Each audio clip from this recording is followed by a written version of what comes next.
ឧបសគ្គរារាំងនៅក្នុងការស្វែងរកយុត្តិធម៌នេះគឺវាកើតចេញមកពីវប្បធម៌នីតិភាពនឹងហើយដែលចាក់ឬគល់នៅក្នុងសង្គមជាតិមួយខណៈពេលដែលវប្បធម៌នីតិភាពនេះមិនត្រូវបានលាតត្រដាងឬក៏អាចជឿទុកចិត្តបានពីការធានាទៅដល់ការលើកកម្ពស់ប្រព័ន្ធយុត្តិធម៌នៅក្នុងប្រទេសកម្ពុជាពីព្រោះតាមានតែប្រព័ន្ធយុត្តិធម៌មួយដែលឯករាជ្យ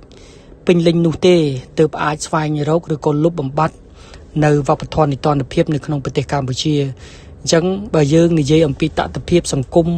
នៅពេលបច្ចុប្បន្ននេះយុត្តិធម៌សម្រាប់លោកមនិតកែមលីគឺជាយុត្តិធម៌មួយដែលកើតចេញពីការជឿទុកចិត្តរបស់ប្រជាពលរដ្ឋអញ្ចឹងមហាជនទូទៅប្រជាពលរដ្ឋទូទៅមិនថាយើងជាអង្គការសង្គមស៊ីវិលជាថ្នាក់ដឹកនាំសហជីពយើងមើលឃើញថាការជំរុំជម្រះការបិទសំណុំរឿង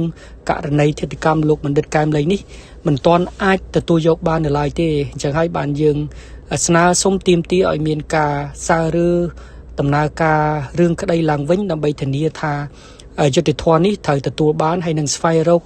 អ្នកដែលប្រព្រឹត្តនៅអំពើឃាតកម្មនេះយកមកផ្ដន់ទាទោសចំពោះមុខច្បាប់ណា